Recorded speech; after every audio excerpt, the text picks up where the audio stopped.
So if this was actually a YouTube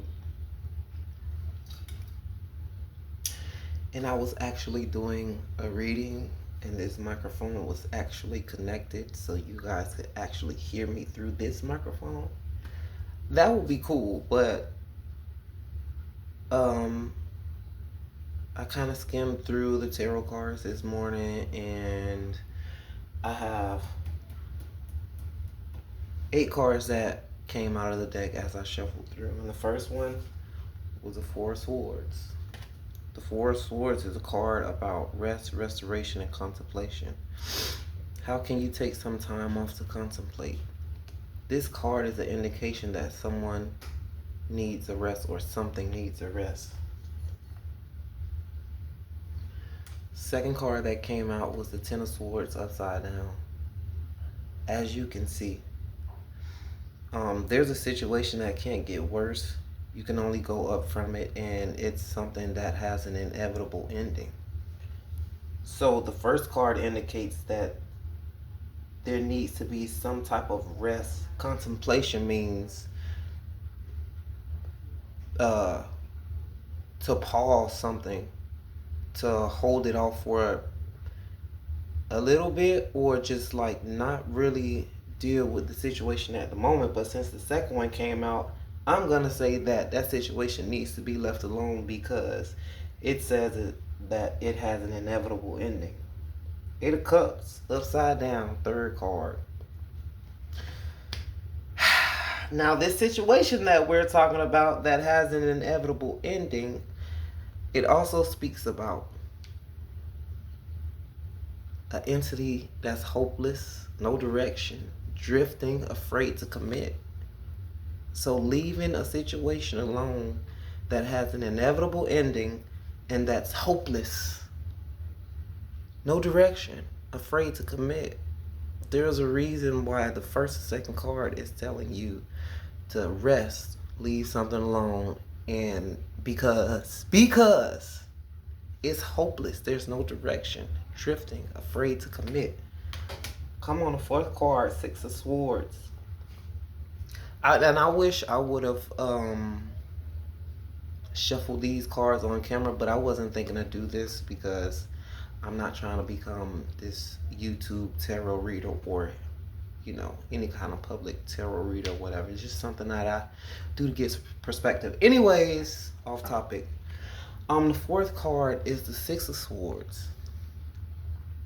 The Six of Swords talks about leaving behind a situation, moving on, transition, leaving a situation that has an inevitable ending, something that you need rest from, something that's hopeless, something that has no direction.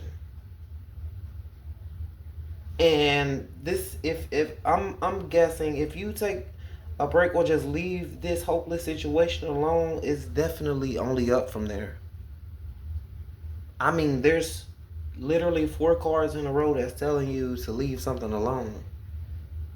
It's hopeless. It has no like it's hopeless. No direction, no meaning. You're going nowhere. Leave it alone.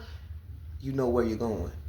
You got clear view what you want to do. You ain't got nothing blocking you. You ain't got nothing that you're sitting there hoping and wishing and praying that, oh my God, I wish this goes in this direction.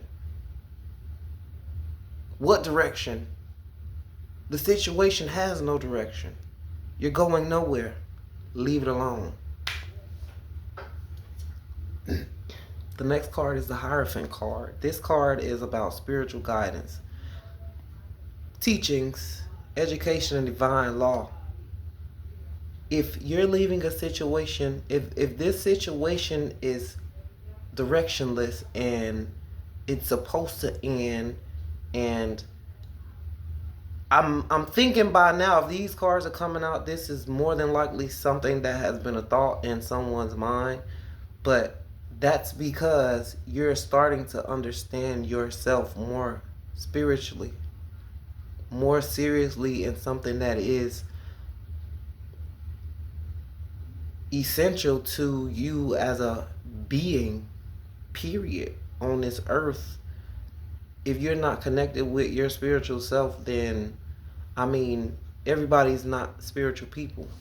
But people who do use spirituality as some form of guidance are connected to a more deeper source that helps them with being able to understand outside of just the superficial norms of how we live. So this is really just a calling for you to leave some type of situation alone and focus, because there's something that's tapping on you that's telling you, you're not stupid. Focus. This is telling you to focus. Okay? The Hangman card is next. This is such a crazy sacrifice, perspective, release, disengagement, leaving, letting something go. I throw my hands up with it. I'm leaving. I need to have a better understanding of what's going on inside. Or you have a better understanding of what's going on inside, and you're sacrificing. You're letting go of, you're not holding on to whatever it is that you continue to hold on to. You're letting it go because now I have a better, deeper knowledge of what I want, where I want to be, and I'm not going to settle for it. I'm leaving it alone. I'm releasing it. I'm disengaging. I'm letting it go.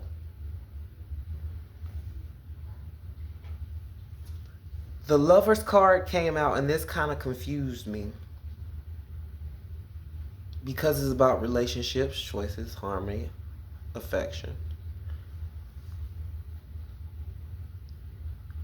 If I were to just go off my basic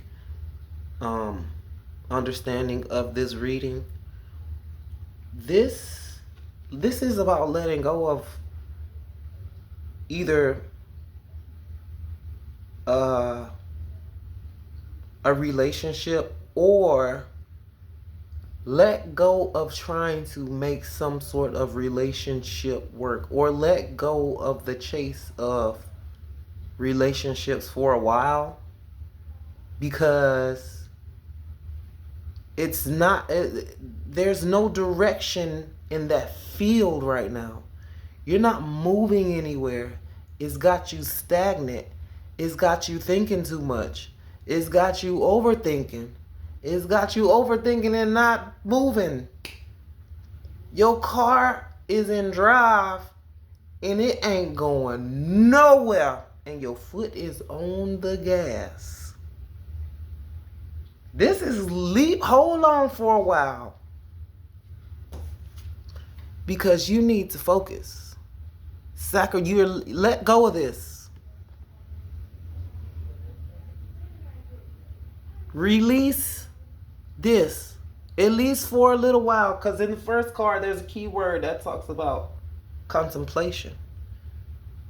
When I think contemplation, I think temporary moment of thought before you act. You know? The reason why I say a temporary moment of thought before you act with releasing this temporarily, just to focus on yourself with that Hierophant card. Because over here, the Ten of Swords upside down is talking about an inevitable ending. So I don't know if that's talking about rekindling some kind of relationship, or I don't know. And you don't need to know. But leave it alone for now. Focus on your inner self and that guidance, that thing that's been nudging at you, because you understand. And if you're getting those feelings, and you're getting like the sense,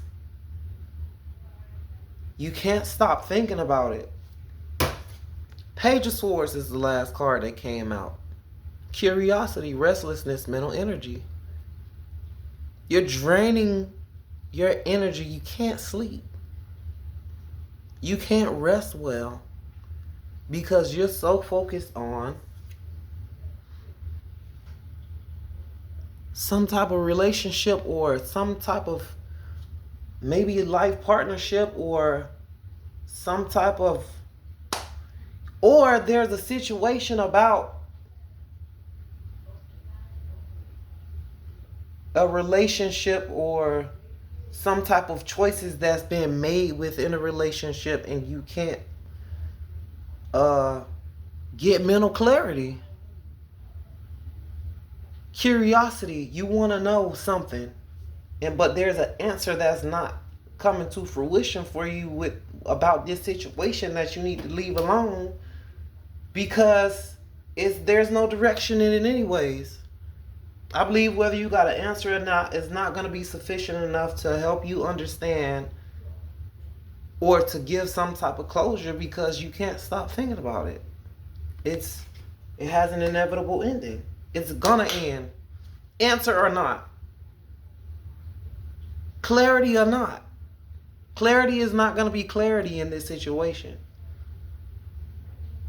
The best thing anybody can do if they're in a situation like this where they can't get any kind of mental clarity, they can't stop thinking about some situation or they won't release or let something go. Focus on your inner self, spiritual guidance. There's something that's telling you. There's something that's telling you. You have an understanding of something. And I just feel like there's some sort of, let me not throw my own opinions in there. I'm going to leave this reading right where it's at. This was a cool reading and I probably might be my last reading. But this was very cool. So yeah.